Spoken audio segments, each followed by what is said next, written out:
Alright mate, this is Spike Milligan, Artifact, and today I'm going to just basically explain to you how mid-side EQing works, why I think it's important, and that kind of stuff. So if we get straight into it, I've got the channel EQ here from Logic. You can do mid-side EQing on most modern EQs these days, and this is just the one I like to use because it's built in. I feel like I can use lots of different ones and stack them on top of each other, and it doesn't really use up my CPU, so that's the main reason why I like to use this. I had a supporter ask me exactly, what's the kind of, why do you need to use mid-side EQing and what's the best way to use it? So firstly, I would just like to answer the question that, is mid-side EQing essential? No. Is it going to make your mix sound way better if you use it? Definitely yes. So delving straight into the reasons why mid-side EQing is useful from like a real basic perspective. When we're talking about a mix, we're dealing with a room of sounds. The 2D kind of perspective, how loud things are from the low frequencies to the high frequencies. That's like the overall frequency spectrum. Like what you would say if you were just doing normal EQing, for example.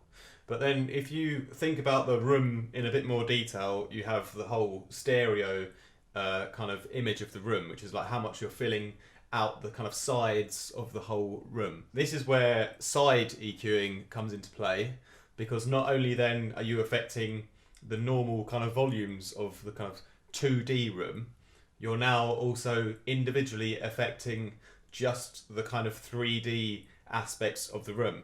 So of course, if you're able to do normal EQing and mid-side EQing, you have more control because there's extra levels of where the sounds are placed, and you're able to modify those as well. So you're just going to have more control of the whole room overall.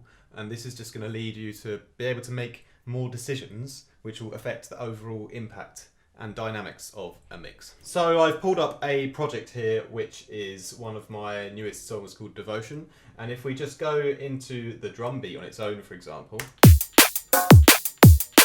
So this is the overall spectrum of the EQ on just normal EQing, right? And to change this, all I do is I go to mid only or side only. Most of your EQs will have an option to do this. If I just look at the mids, I can see this is where all the real mono information is, and I can see how it is coming across on the spectrum. Now if I change to side, then now I'm seeing only the information which is out to the sides, so the real stereo information. I'm only seeing that on the analyzer. And a general rule of thumb that I would go by is sort of anywhere between 80 Hertz and 120 Hertz is where you should really be starting to roll off any side information throughout like all of your sounds, the entire mix. You don't really want any side information. As I said, it depends on the exact kind of song and the character of each sound and the character of the song. But generally, a good rule of thumb that I've found is between 80 and 120 is where I'll start to really roll things off. And I'll check this at the end, At the end of a mix, I'll still look here, and even though I've rolled stuff off, I might still see some side information there, because every time you EQ something, it's not necessarily going to cut everything off. It's doing it with its own algorithm and its own kind of level of strength.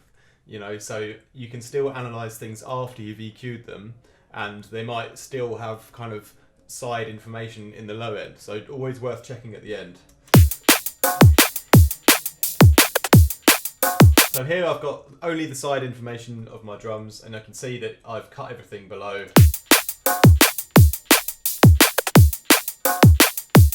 We have a little bit of information here, sort of at 150, and then things are going up. We're getting more stereo information come in as the frequencies go higher. So I've mentioned the importance of taking out the low parts of the sides of your sounds and of your mix in general, because this clears up, that space for the real bass and the mono part of the sub to come through in the mix, and it gives it that space that it needs. But how else can we use mid-side EQing creatively, and why is it also important in other stages of your mixdown? So if you have any idea with EQing already, you know that you're constantly making adjustments to fit each particular sound in its own place. Ideally, you would have every single element is exactly in its own place in the frequency spectrum, so nothing is clashing, so everything sounds clear and crisp. Obviously this isn't the case, and we have to blend things in using EQing. So in this section we take a bit out here and we boost a bit more here, so we get an overall nice well-rounded mix. And essentially mid-side EQing is just another way to do this on a deeper level. So another way we could free up some extra space in our mix is if we pull up a side EQ on the overall drum group and also one on the overall bass group, then we can start to play with just changing little parts of the side information on one channel and see how it affects the overall mixdown.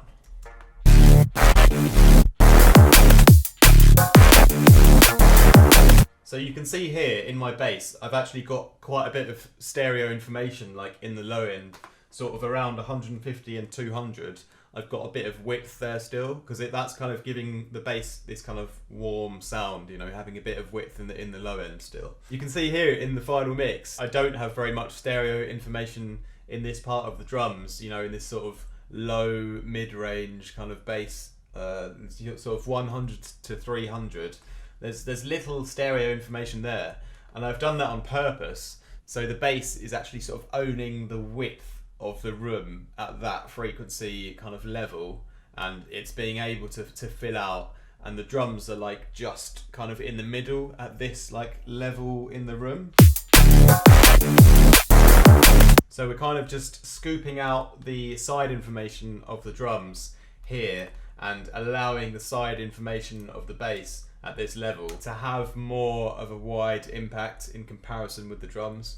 And this is the kind of thing that you should be thinking about with all elements in your song. So not just your overall bass or your drums, but every element also has, although it has its own volume, frequency, overall spectrum, it also has its level of width. You can choose where exactly in the sound there is a bit more width or where there is a bit less width, and you can balance sounds out against each other in this way using mid-side EQing. So that's just kind of a little basic tutorial on why mid-side EQing is useful. Of course you can do this with the mids as well, you can just affect the mids, but I tend to just do my normal EQing at the end when I want to go like one level of detail further in. Then I will like just be tweaking the sides, you know, I'll take a little bit of side out here, boost a little bit of side here, just to get an extra level of control of where things are sitting in the overall stereo field. Anyway, I hope that's a wicked little tip for you guys. Big ups, stay safe.